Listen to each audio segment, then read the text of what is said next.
Hola! Això és finances en valencià. Per què es diu que la inflació és l'impost dels pobres? Per què? Però és un impost, realment. I tu què? Te la bufa la inflació o vas a fer alguna contra ella per no perdre poder adquisitiu? Conforme estic dient-te 70.000 vegades i pegant-te la tabarra. Sí o no? Doncs pues no ho sé. Això, com sempre t'he dit, és cosa teua. Anem allà!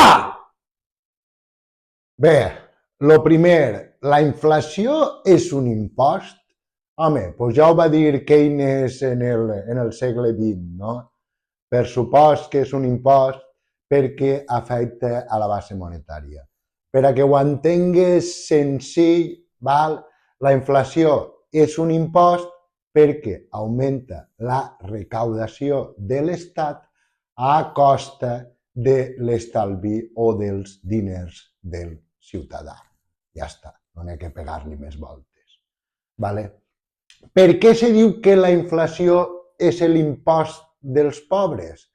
Doncs, naturalment, afecta a les famílies amb recursos més baixos que han de destinar més diners a les necessitats bàsiques, a la llum, a l'aigua, als aliments i al transport. Val? Bé, això m'ho he inventat jo, però jo diferenciaria entre dos tipus, a part de la subjacent, així no vaig entrar en tecnicismes, no vull fer-t'ho complicat, ¿vale? Com t'he dit, això m'ho he inventat jo. Jo diferenciaria entre dos tipus d'inflació, la silenciosa i la evident. La silenciosa és la que es dona anualment, val? Això que diuen de l'1 de gener, no? Que pugen tots els preus. És a dir, la silenciosa és com ja la tenim interioritzada, no? Que ens pareix completament normal i lògic, no? Que cada any pugen els preus. Vale? I la evident és quan passa algun fenomen determinat, com per exemple la guerra d'Ucraïna, que va provocar efectes en la inflació que se vegueren molt clar en el tema de la benzina, no? La gasolina, en l'oli d'oliva, etc. Vale? L'IVA, ja vos vaig dir en el vídeo dels impostos, d'acord, que és un impost indirecte i és molt injust, perquè, això és la meva opinió, l'IVA hauria de gravar la capacitat de consum i no el consum.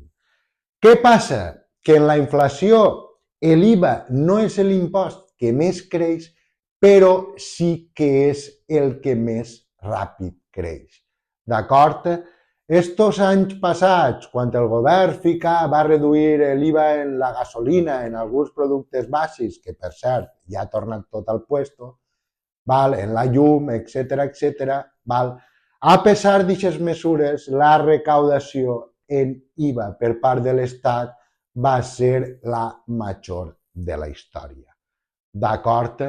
I això es veu molt clarament entre la relació que té l'IVA en la inflació. Naturalment, quan més pugen els preus dels productes i els serveis, doncs també, a pesar de que se facin algunes mesures, acabarà repercutint en l'IVA. I l'IVA és l'impost més injust que n'hi ha. I, per supost, l'IVA, els que més acaben afectant són a les famílies més vulnerables o que tenen menys recursos, no? Això és lo de sempre. Un que se compra un Lamborghini, pues segurament l'IVA li la bufarà. L'IVA li importa el que compra el pa, el que compra l'aigua, etc. D'acord? Així que ja vegueu, podeu acceptar o no, però està clar que la inflació és un impost, efectivament és correcte que és l'impost dels pobres, perquè al final el que més afecta és als pobres, estan els dos tipus d'inflació, que una passa més desapercebuda i l'altra jo crec que és més palpable a la gent, com han passat aquests últims anys, I finalment la inflació acaba repercutint en l'IVA, que com vos dic, això és tot la meva opinió, però bueno, és l'impost més injust que n'hi ha. D'acord? I estos són tots els efectes de la temuda inflació. Què fer contra la inflació? Vale? La inflació acumulada des dels anys 60 és un 3.000%. Des de l'any 2000 és un 200%. I si te'n vas a les dades que te donen de l'IPC entre el 2000 i el 2021, que és el més actualitzat que està, veient la inflació acumulada, parlen d'un 80%. Però bueno, dona exactament igual. Pots veure les dades que te dona la gana. Però que la inflació és un problema i que no para de créixer ni pararà de créixer mai és evident. Si vols, ho acceptes, i si no vols, no ho acceptes. D'acord? Què és lo bo d'Espanya? Més o menys algo bo tenien que tindre, no? Que la inflació, la mitja dels últims 25 anys, està per baix del 3. Jo he ficat un 3, però bueno, per redondejar, que se diu. L'any passat, en 2024, va ser un 2 en 8. D'acord? Més o menys un 3%, val? És algo que se pot batir prou fàcilment, diria jo, invertint a llarg termini. I a més, com ja vos vaig dir en el vídeo de per què has d'invertir, els salaris, la mitja de revalorització dels salaris des de l'any 2000, a altra volta no arriba, és la mitja, recordeu, no arriba al 2%. Val? Per tant, està claríssim que per molt que augmenten els salaris, la pujada de salaris no te dona la capacitat de batre a la inflació. És a dir, si cobres i no fas res, cada any estàs perdent poder adquisitiu. És a dir, cada any eres més pobre. Vale? Això mos porta a l'obligació d'invertir. D'acord? Sempre te dic el mateix. Jo te parlo d'obligació, però no és que estic agarrant-te del coll i tal.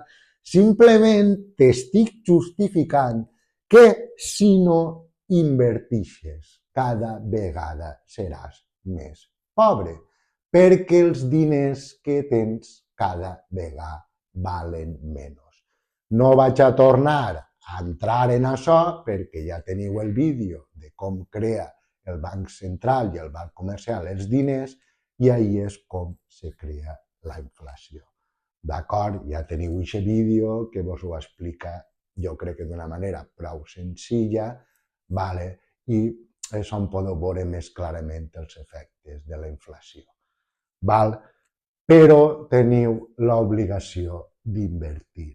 Si voleu fer alguna cosa contra la inflació, si vos la trau al pairo, pues nada, cada any sereu més pobres i ja està.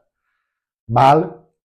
Jo ja sabeu que sempre vos recomano, per a mi el més fàcil que n'hi ha és els robots baixos de fondos indexats, perquè al final estàs invertint en bolsa i d'una manera que no tens que tindre ni pajolera idea d'invertir, invertixes a llarg termini i lo normal és que a llarg termini, per lo menos en Espanya, li pugues guanyar a la inflació i que els teus diners no perdin poder adquisitiu. Vale? I no n'hi ha més. Realment en Espanya és fàcil, és fàcil. Si mirem les mitges, no tenim que fer res de l'altre món. Si és que jo sé que la gran majoria de vosaltres vos la trau al pairo tot el que diu i se ho passeu pel forro. Però és que només en que aplicareu el 10% famós de l'estalvi en un compte remunerat, que no, jo crec que no aplegarà a batir la inflació, però bueno, almenys esteu ahí peleant en els vostres estalvis. I el 10% a la inversió, que ja el 10% de la inversió li teniu que guanyar ja la inflació i ja està, no teniu que fer res més. I si voleu, pues jo en pisos, jo en no sé què, jo en no sé quantos, pues ahí teniu la referència, si és que no n'hi ha més. És traure una rendibilitat anual superior al 3%. Tampoc és tan complicat. Afortunadament, en aquest sentit, com us dic, no estem en Argentina, no estem en Venezuela, no estem en Zimbabue, no estem en països que la inflació estiga desbocada. Vale? Els termes d'inflació, com pareix que siga l'evolució, vale, heu de pensar sempre que el Banc Central Europeu intenta equilibrar sempre la balança per a que la inflació estiga en un 2%. Però, com pareix que marca l'evolució econòmica, el que us dic sempre, la tendència, tot, és a valors més elevats d'inflació. És més fàcil que la inflació en els pròxims anys estiga al voltant d'un 3% que d'un 2%, conforme marca la tendència econòmica. Ja vos he dit sempre que l'economia no se pot previndre i després passarà el que passarà. El que passa és que la meva opinió és que la inflació en els pròxims anys lo normal és que estiga sempre per almenys un 3, un 3 i pico, d'acord? Així que ja sabeu, jo, com sempre, no us fiqueu obligació per veure si vos entra ahí en el cervell, vale? Però si no invertiu, cada vegada sereu més pobres perquè no hi aneu a guanyar a la inflació. Vale? I finalment, per a que ho vegeu senzill, si sou encara de les pessetes, doncs penseu què se podia fer antes en 1.000.000 de pessetes i què se pot fer ara. I si ja heu nascut en l'euro, doncs bueno, ahí teniu en el vídeo de per què has d'invertir l'exemple de la tele que se veu molt clarament com afecta la inflació en el dia a dia. I bé, res més, donar-te les gràcies si has estat ahí veient el vídeo. A la setmana que ve, les dues realitats d'Espanya, la macroeconomia i la microeconomia. Recorda la mítica frase, controla la pasta i seràs més feliç. I bé, espero que, com sempre, vos vaig a tot estupendament i que estigueu bona cosa disfrutant de la vida i que no torneu a patir mai més per la inflació. Au, cacau! Si vols veure l'últim vídeo que he publicat, sí, el tens. I si per contra te mola el canal, te diverteixes, aprens i creus que és la monda, sí, tens un vídeo interessant. Si te mola el canal, no l'abandones i continua veient-me.